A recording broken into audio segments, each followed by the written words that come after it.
GLC presents,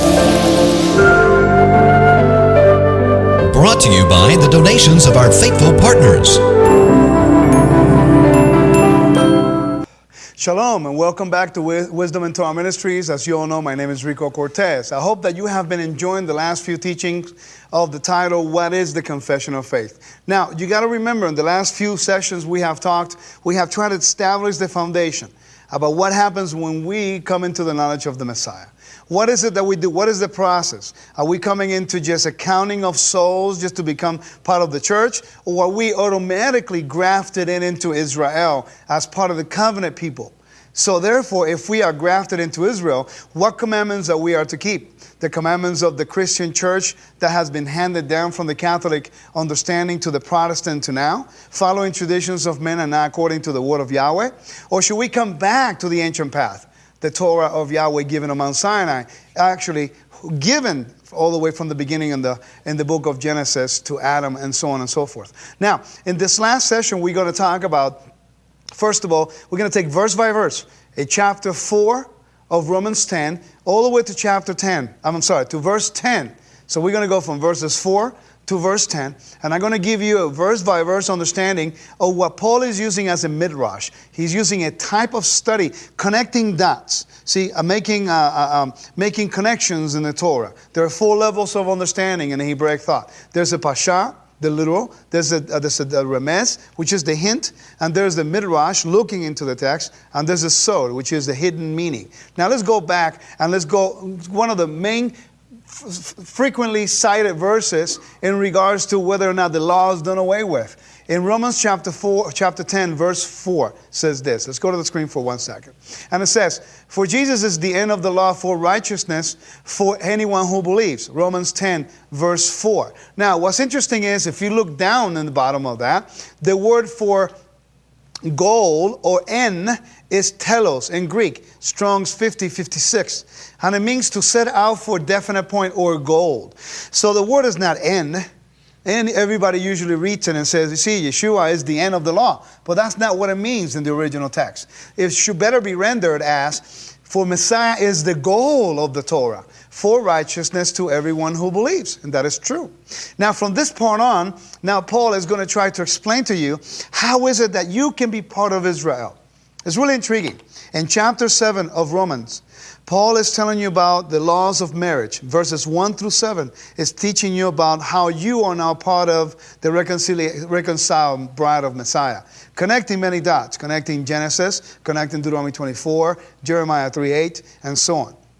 Then in chapter 8, chapter 9, he is basically giving you a hint on who are the dispersed of Israel. Book of Hosea.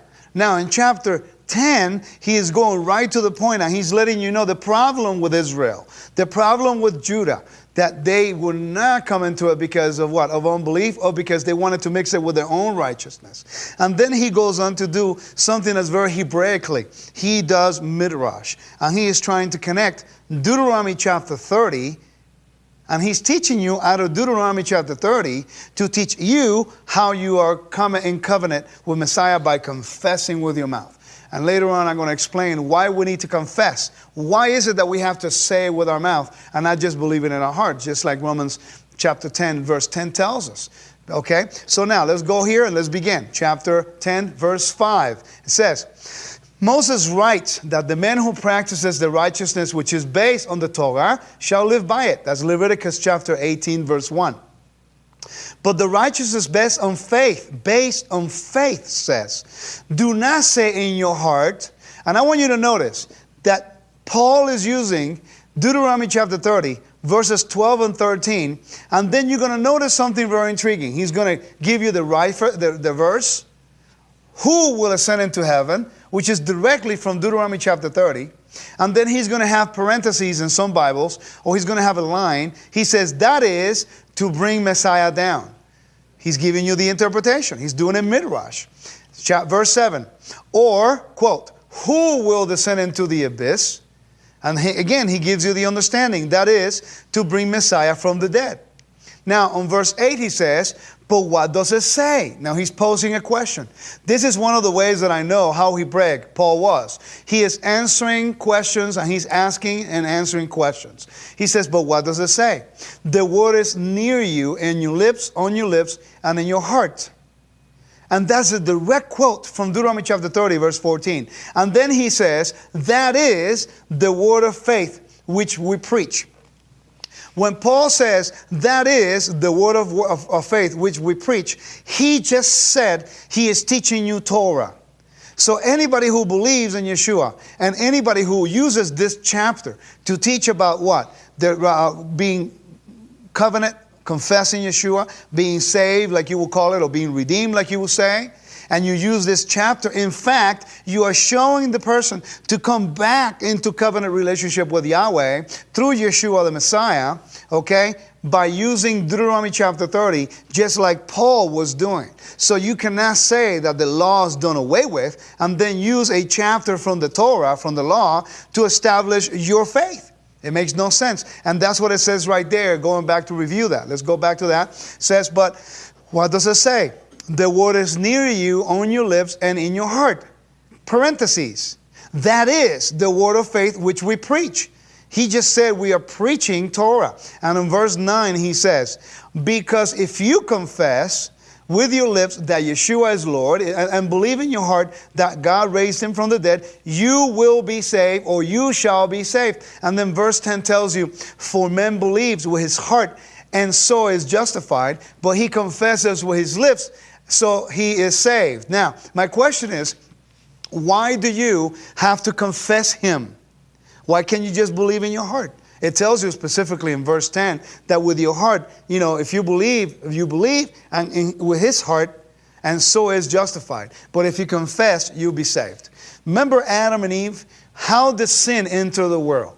By eating of the fruit. So therefore, death came by eating or breaking a commandment. Redemption and freedom from sin, which is death, come forth by confessing Messiah, coming back into covenant. Because Yeshua is the only way back to the tree of life. So therefore, this is why we need to be reborn again. Okay, and we're going to explain that a little bit. Let me get through this, and then I'm going to tell you something that you need to know why you need to be born again and what does it mean in Hebraic thought. Let's move on now. In Deuteronomy chapter 30, verse 10, you're going to see in your screen here, we're going to go back to the original verses, and it says, if you obey the voice of the Lord your God, I'm going to read from verse 10 all the way to 14, I think. If you obey the voice of Yahweh, your Elohim, to keep his commands and his laws which are written in this book of the Torah, if you turn back to Yahweh, your Elohim, with all your heart and with all your being, for this commandment which I'm commanding you today, it is not too hard for you, nor it is far off. Now, I always find it very intriguing that in the Christian churches they tell you that the law is too difficult, that the law puts you under bondage. But wait a minute, that's in contradiction with the scriptures right here. The scriptures in Deuteronomy chapter 30, verse 11 tells you that it is not too hard for you, nor it is far off, that you should say. And let's continue with that. And it says, it is far, let me go quote it right directly from the verse. In Deuteronomy chapter 30, I'm going to show you very interesting. I don't know if anybody ever connected it this way before, what Paul was using to teach about confession of faith. And it says, on verse, let me come back here real quick. On verse 11, it says, for this commandment which I command you today is not too mysterious for you, nor it is afar off.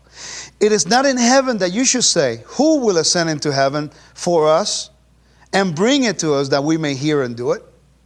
Nor it is beyond the sea that you should say, who will go over the sea for us and bring it to us that we may hear it and do it? Did you see what Paul was using? On verses chapter 10, verses 5 and 6. Let's go back to those verses and you see what I mean.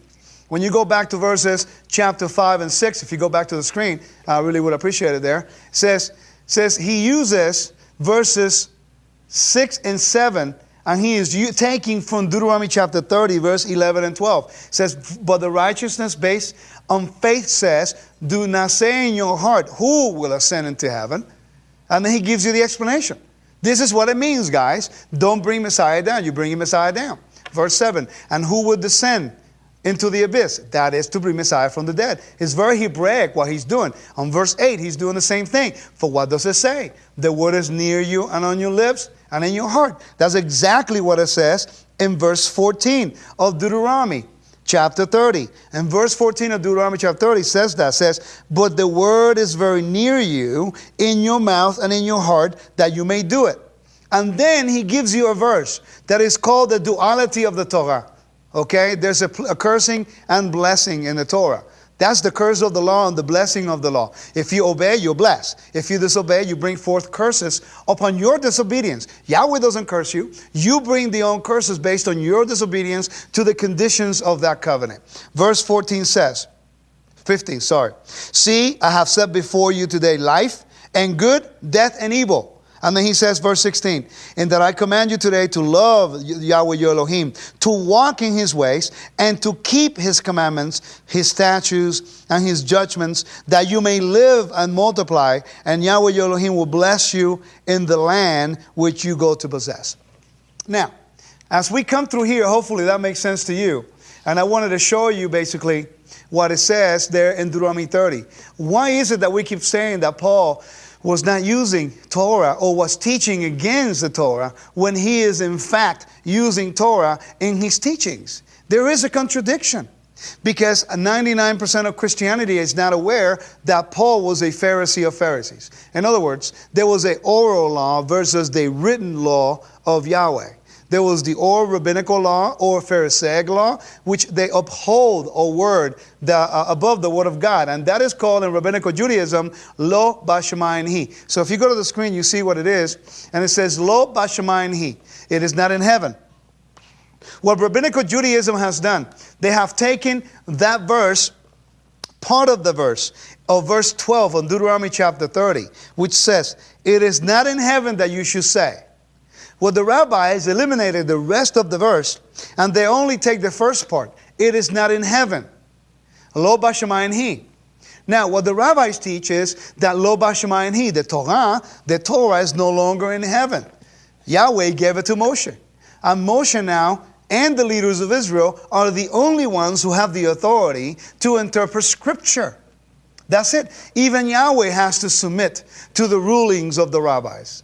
You know, in your seat, you'll be going like, no way, it cannot be. But wait a minute. Christian pastors do the same thing. The Catholic Pope does the same thing. You know, isn't the Catholic Pope the vicar of Christ? He seats now as the leader of the church, or he does whatever he wants. And Christian pastors, they sit in the pulpit, they stand in the pulpit and they say, thus says the Lord, when the Lord has not spoken. And they change the commandments of God. So we see we're suffering from the same problem. You know, in Christianity, we are grabbing to traditions, and in Judaism, they're grabbing to traditions. And now what we're trying to do is return back to the Torah. My only agenda is for you to see the beautiful works of Yahweh's Torah. His Torah is life. His Torah is pure. His Torah is never changing. His Torah is forever. It's a blessing to know the instructions and the heart of the Creator, revealing Himself daily to you, letting you know how to live your life according to His will. That's exactly what David said. So now let's move on here, and let's talk about, for the latter part of the teaching, let's talk about who you are. We established from the first teachings here that you need to consider yourself Israel. If you don't see yourself as Israel, then this teaching is not for you. But I already challenged you in previous teachings that if you find one verse that says that you are spiritual Israel in the Bible, to show it to me, and I'll quit everything I'm doing. But nowhere. And the witness of Paul in Ephesians chapter 2 tells you that you are now part of the commonwealth of Israel. That you're no longer strangers or sojourners, but fellow heirs with Elohim. Now, in Jeremiah chapter 31, we all believe in that covenant. We preach it. Hebrews chapter 8 tells us the same thing. With who is the covenant made with? With who? You know, people say, well, who is the covenant with? And I talk to many Christian pastors, and when I ask them that question, they tell me, well, it's with Christ. Nowhere does it say that. It said the covenant is with Messiah, through Yahshua, and is with Israel. Jeremiah 31:31 says, behold, the days are coming, says Yahweh, when I will make a new covenant with the house of Israel and the house of Judah. In my previous teachings, What is the renewed covenant? I have already explained this, that it doesn't say new there, but it's fine. Let's go over that one and then continue. But it says with the house of Israel and the house of Judah. I got a question to ask you all that are watching here today. I hope some of you don't get offended. If you get offended because I'm ruining your theology, I am sorry, but that's what the Bible says. The Torah says, and the prophets say it. I'm only repeating what Yahweh said to the prophets. The covenant is with the house of Israel and the house of Judah.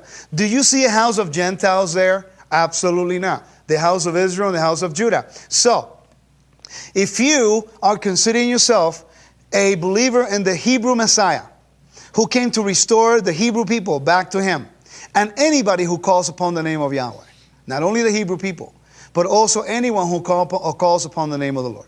I showed you early in the teachings that is the same statute, the same Torah for the native as it is for the sojourner who's within your gates. I showed you early in Deuteronomy chapter 29 that now with them was Yahweh making a covenant back then, but also those who were there and those who were not standing there that day, which is exactly what Paul says in 1 Corinthians chapter 10. But now, if you say that you believe in the Hebrew Messiah, the Jewish Messiah, and refuse to call yourself Israel, then the covenant is not for you. Because we just read in Jeremiah 31:31 that the covenant is with the house of Israel and the house of Judah, not with the Christian with the Christian church, and not with spiritual Israel. There's nowhere to be found. Now let's continue.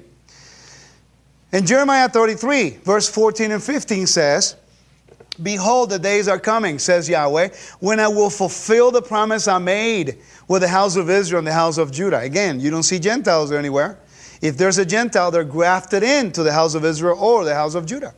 "In those days, that at that time I will cause a righteous branch to spring forth from David, and he will execute justice and righteousness in the land." That's a promise of Messiah in the same chapter of Jeremiah.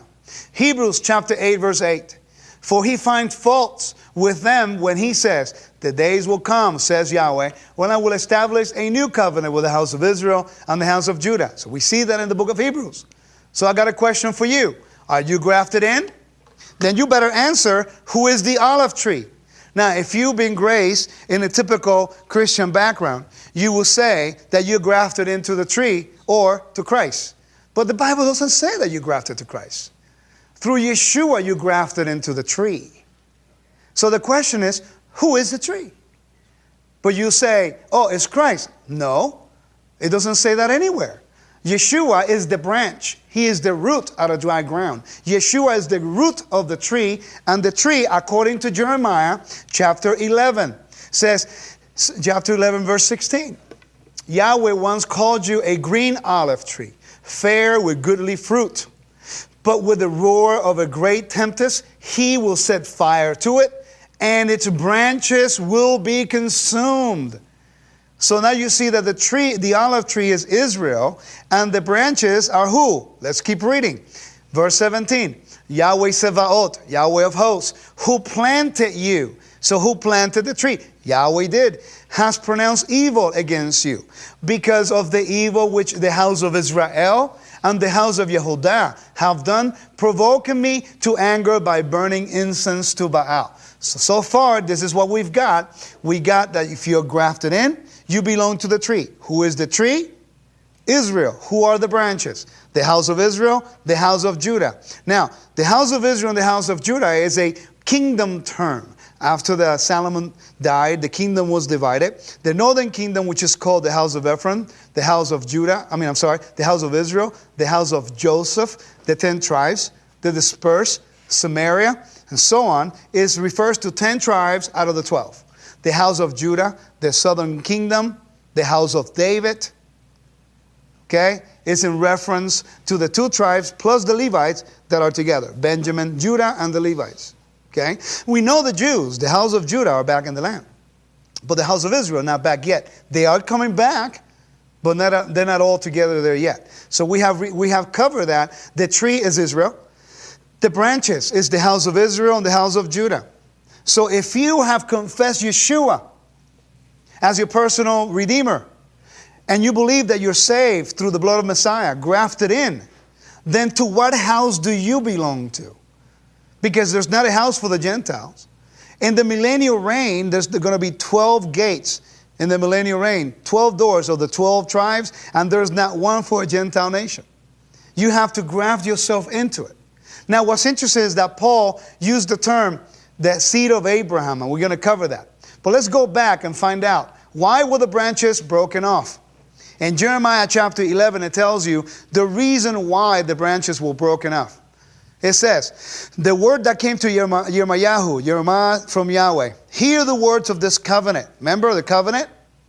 And speak to the men of Yehudah and the inhabitants of Jerusalem. You shall say to them, thus says Yahweh, the Elohim of Israel, cursed be the man who does not heed to the words of this covenant. That's a direct reference to Deuteronomy chapter 27, verse 26. All right, now, in verse 4, which I command your fathers when I brought them out of the land of Egypt from the iron furnace, saying, listen to my voice, and do all that I command you. So you shall be my people, and I will be your Elohim, that I may perform the oath which I swore to your fathers, to give them a land flowing with milk and honey, as at this day. Then I answer, so be it, Yahweh. Now, let me ask you this.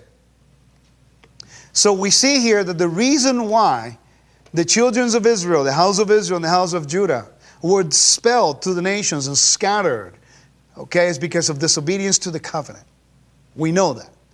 So if you are a believer in Yeshua and you're back in the covenant by grace, by mercy, a Gentile who never had anything to do with the covenant with Abraham, Isaac, and Jacob, and now by the mercy, by grace, Messiah Yeshua has grafted you in. Shouldn't you obey the commandments of Yahweh, which was the reason why He came in the first place? Because our forefathers broke the covenant that He gave on Mount Sinai. I hope that makes sense to you. You don't have to believe me. We got to verify it in the Scripture. So this is a question for you. If Israel is the olive tree, then who are the branches? And this is what we're going to see. Because Romans 11 speaks about this. So let's go back to the screen real quick. If Israel is the olive tree, then who are the branches? The house of Israel and the house of Judah. Now that's very confusing nowadays to a lot of my Christian brothers, because in the modern day world, the word Israel and Jews are one of the same. But biblically, they are not one of the same. Biblically, basically, the house of Israel are 10 tribes. According to Rabbinical Judaism, they're called the lost tribes of Israel. The house of Judah are the Jews that you identify as being Jews nowadays. So now, let's continue. It says, was Abraham grafted in? And this is the big issue that I have with people, and I have 4 minutes, and I hope I can clear this through. It's very important. Now, we know that Abraham, Paul kept saying the seed of Abraham, in reference to certain people, Gentiles coming in. Why did he say that? Remember, Abraham was not a Jew. Abraham was not an Israelite. Abraham was a Hebrew. He crossed over, Ibrit. He crossed over. He came over, okay? So now, let's go back to Genesis chapter 12, verse 3. In Genesis chapter 12, verse 3 says, I will bless those who bless you, and him who curses you, I will curse. And by you all the families of the earth shall bless themselves. So this is a promise about you being blessed by being the seed of Abraham. That's what Paul is using. But does it really say that in Hebrew? Now in Hebrew, the word says, according to the Baalei Tosafot, which is a rabbinical commentary, the Hebrew word nevrechu, represented by the word vinevrechu. In other words, the word bless in Genesis chapter 12, verse 3, the word bless, barach or bless, can also mean, in the rabbinical understanding, as nivrechu or v'nevrechu, which is a derivative of the Hebrew infinitive mavrich, which means grafted in. So in the Mishnah, Kilayim 7.1, and in the Talmud, the Sotah 43a, it says basically, it render the word bless, or in that verse, it says, V'nevrechu v'chakol mishpechot ha'adama. It says, and by you all the families of the earth shall be grafted in. Now, I don't know if you get excited about this, but basically even the ancient rabbis understood that verse in Genesis chapter 12, verse 3, it was a blessing to the nations to be grafted into Israel, the future nation that will come out of the seed of Abraham, through Isaac, the blessing one. So what's interesting is, let me repeat that again. It says, V'nevrechu v'chakol mishpechot ha'adama. In other words, and by you all the families of the earth shall be grafted in. Now, do you see where Paul is getting this from? Paul is not grabbing something out of thin air. He understood scriptures. He knew the scriptures verbatim by heart by the time he was 20 years old. So therefore, you also see this pattern in Romans chapter 11, verse 17, and that's what we're going to finish with. It says, but if some of the branches were broken off, and you, a wild olive shoot, were grafted in their place to share the richness of the olive tree, which is Israel, do not boast over the branches. Who are the branches? Okay, you know who they are. If you do boast, remember that it's not you that support the root, but the root that supports you. Messiah supports you because you are the tree. So the branches is the house of Israel and the house of Judah. So it's very intriguing that we have here all this stuff to understand how is it that we are, what is the confession of faith. Now remember, if you confess Yeshua as your Messiah, if you confess Yeshua as the Redeemer in your heart, you need to come back to the Torah. I submit to you to come back to the Torah of Yahweh and follow in the footsteps of Messiah according to the perfect will of His Word. Listen, whatever you've been taught, please reconsider and come back to the beginning. Whatever you thought was right, would you be okay to know that maybe it wasn't right, that it is okay? Yahweh in His mercy knew that you did not know. And He wants to circumcise your heart again. Because, see, you've been redeemed, but now we need to obey. I hope these teachings have been edifying to you. It's a blessing to come to you in your house. Thank you for the opportunity. I love you all. Please send me an email whenever you want. May Yahweh bless you. And remember, Yahweh is truth, Yeshua is truth, His Torah is truth. Shalom.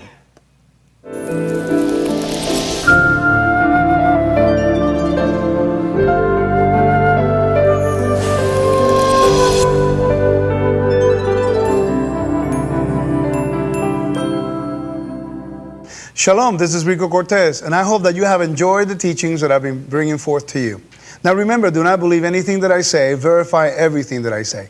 Because the bottom line is how we can learn about the word of Yahweh so we may obey, that we may do the will of the Creator, so we may live in blessings and obedience to our King and our Redeemer. You know, it is an honor to come to you and minister to you. And if you'd like to stay in touch, you can send me an email at wisdomintorah@yahoo.com, or you can go to my website, www.wisdomintorah.com, or if you choose to write, you can also write at P.O. Box 1845, Auburndale, Florida, 33823. Okay, it's an honor and a pleasure to come to you and minister to you. It really is. I'll tell you one thing.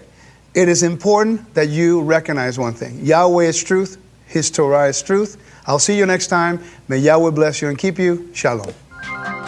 This program was produced by and for God's Learning Channel. If you enjoy this program, we need your support to keep this program on GLC. Please make your checks out to God's Learning Channel, P.O. Box 61,000, Midland, Texas 79711-1000. Please be sure to designate where your contribution is intended. It is very important to let GLC know which programs you enjoy and support.